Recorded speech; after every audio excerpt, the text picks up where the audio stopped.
Boa tarde, graça e paz, como é que você está? Aqui é a Thalita Martins, hoje é sexta-feira e eu vou ler para vocês o final do capítulo 12, ainda tem bastante coisa pela frente, como eu disse, é um capítulo mais complexo, mas tão poderoso, né? Um tema bem difícil, bem atual, mas que o Senhor nos dê graça, amém?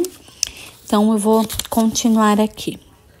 Ontem, nós falamos, o último subtítulo é Ajude o seu marido a ser um homem. Ou podemos, traduzir, ajude seu marido a crescer, a amadurecer, a cumprir o papel dele, para qual ele foi criado.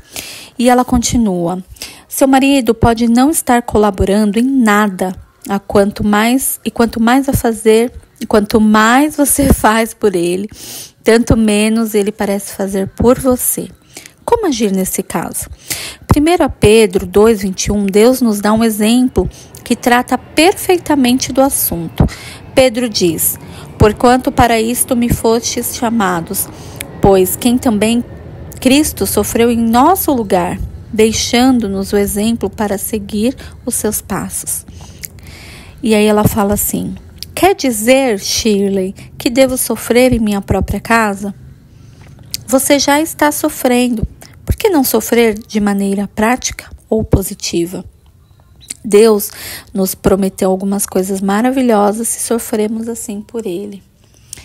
Por que é necessário sofrer? Porque do sofrimento surge a transformação. Parece que quando Deus nos faz passar pelo sofrimento, isso provoca uma transformação, uma espécie de refinamento na nossa vida, não importa qual a espécie de dificuldade. Tenho sofrido fisicamente e estou descobrindo certas coisas maravilhosas que Deus está fazendo em mim. Ele está utilizando o meu sofrimento para purificar certas áreas da minha vida, da minha personalidade que eu não queria enfrentar. Eu sabia que elas estavam ali, sabia que Deus queria que fizesse algo a respeito, mas é tão fácil dizer, bem, um dia, Senhor, o Senhor finalmente precisa colocar você em uma situação em que é obrigado a olhar para Ele, então você começa a trabalhar nas coisas que Ele quer que modifique. Se estiver sofrendo muito em sua casa, mas aceitar essa amargura pela causa de Jesus e puder dizer com sinceridade que está agindo corretamente, Deus irá abençoá-la da maneira que você não imaginava que fosse possível. Como eu sei que o significado das palavras de Pedro é este? Porque no capítulo seguinte, no primeiro versículo, ele diz, mulheres, sede vós igualmente. Igualmente o quê? Da mesma forma que Cristo sofreu. E Pedro continua dizendo que você sofre assim para que Deus possa operar em seu marido. Como Deus age? Não sei. Tantas vezes refleti depois de ter orado. O que aconteceu, Senhor? Eu mudei? Ele mudou? Ou mudou a situação? Não sei.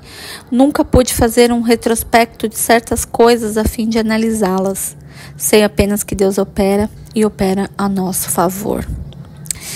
Morra para o eu e receberá o lucro. Em Filipenses 1, 21 e 22, as palavras de Paulo se harmonizam perfeitamente com a ideia. Porque, para mim, o viver é Cristo e o morrer é lucro. Sei que Paulo poderia ter em mente duas coisas ao afirmar isso. Eu estou pensando, porém, nas vezes em que Cristo afirmou que temos de morrer para o eu. Um grão de trigo cai no solo, morre e surge um novo pé de trigo. Pense que você é um grão. Vai pedir a Deus que o ajude a morrer para si mesmo, a fim de que Ele possa introduzir a beleza em seu casamento. Você tem coragem de fazer isso? Morrer para o eu não é fácil, mas Deus estará ao seu lado, segurando a sua mão e ajudando. À medida que você morre para o eu, Deus passará a operar em seu favor. Paulo continua desse modo, dizendo, entretanto, se o viver na carne traz fruto para o meu trabalho, você gosta da situação em que se encontra agora? Está feliz? Caso não, é porque Deus está lhe pedindo algo. Ele está dizendo: sofra um pouco por mim, morra para o seu eu e permita que eu comece a operar na sua família, a fim de produzir o fruto que possa agradar a você e a todos que a observarem. Por que é tão difícil olhar para o Senhor e dizer: está bem, Senhor, pode trabalhar imediatamente em mim? É porque o inimigo está sempre ao nosso oposto, pronto a insinuar. É difícil demais, é melhor deixar como está. E eu quero afirmar por experiência própria que você não mudará em toda a vida se não voltar-se para o Senhor, permitindo que Ele opere em seu benefício. Confio no julgamento de Deus. Lemos no Salmo 119, 75. Bem sei, ó Senhor, que os teus juízos são justos e com fidelidade me afligiste. Você pode exclamar: não acho isso justo, porque eu devo ser afligida em minha vida conjugal? Pensei que fosse ser muito feliz, que tudo seria como um mar de rosas. Em sua fidelidade, Deus nos aflige, dando-nos o marido que temos, a fim de que Ele possa podar as nossas arestas. Ele está nos moldando naquele tipo de pessoa que necessita para o seu reino e deseja para si mesmo. Acho magnífico o exemplo dado por Jeremias, comparando o Senhor a um oleiro, pacientemente a nos moldar. Jeremias diz que repentinamente o pote se quebrou nas mãos do oleiro. Havia uma imperfeição nele que o fez cair sobre as rodas do oleiro. Geralmente o oleiro toma o vaso estragado, atira no monte da argila para o seu trabalho mais tarde. Mas Jeremias diz que o oleiro tomou a mesma peça de argila e moldou-a de novo, pois sabia onde se encontrava a imperfeição e pôde removê-la. E Deus faz isso com você. Ele sabe onde se encontram as suas imperfeições e as retira, continuando a moldá-la. Ele usa o seu marido para isso. Quando pensamos num Deus assim, como podemos voltar-lhe o rosto e dizer: é difícil demais, não consigo. O difícil é agir da maneira como você está agindo.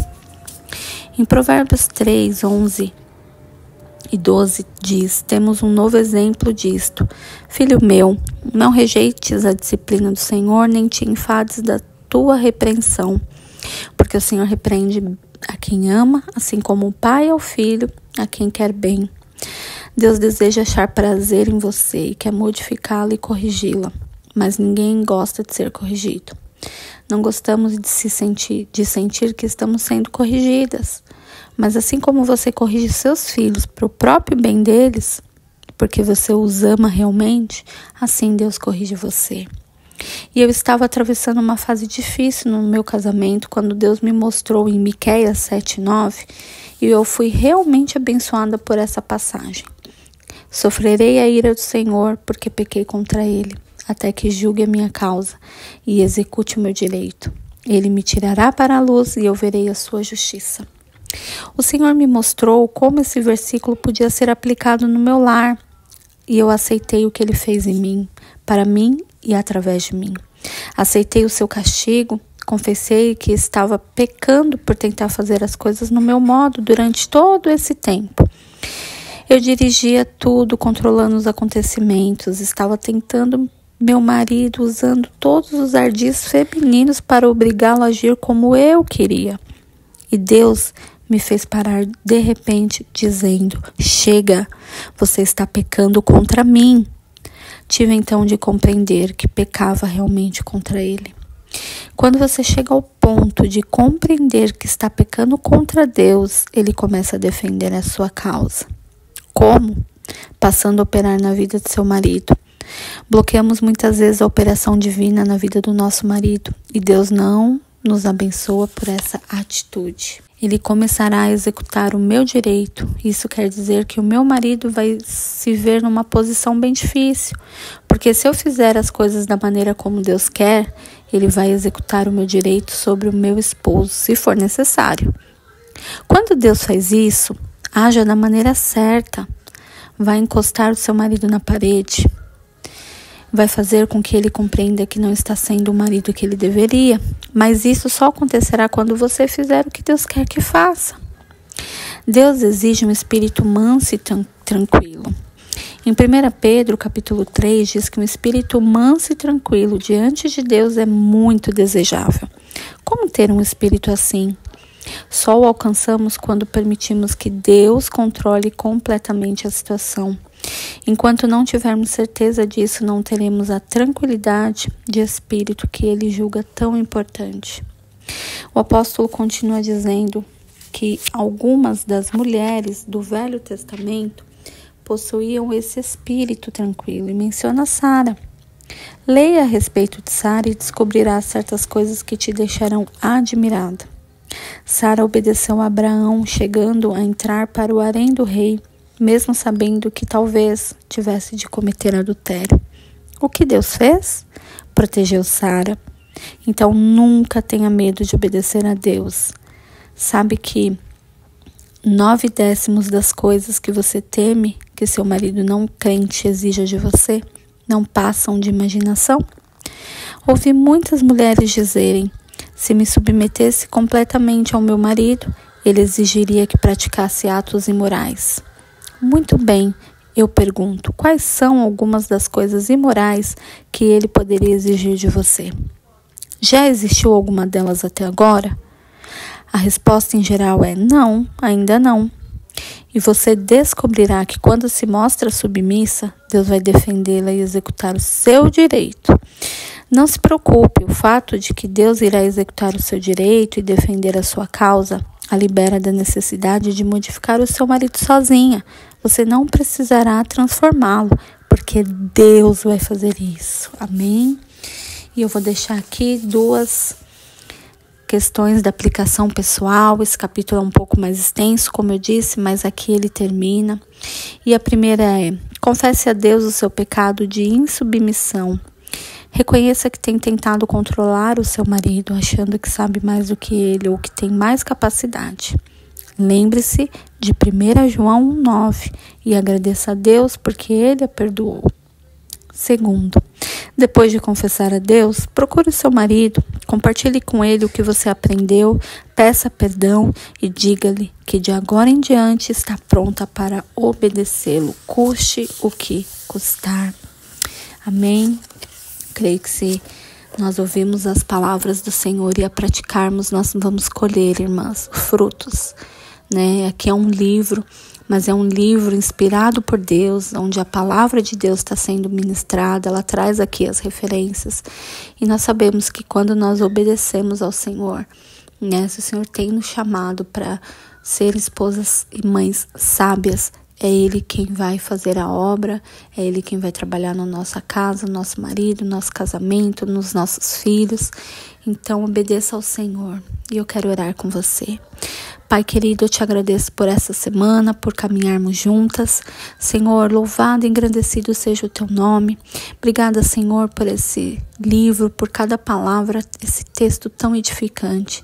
Mas que teu Espírito possa mesmo nos sacudir, Senhor, nos tirar dessa zona de conforto, Pai, para que a gente não só ouça essas palavras, mas para que a gente viva, pratique, obedeça o que o Senhor tem nos pedido, Senhor, por mais difícil que seja, que o Senhor opere em cada uma de nós, para a glória do teu nome. Amém. Um ótimo final de semana.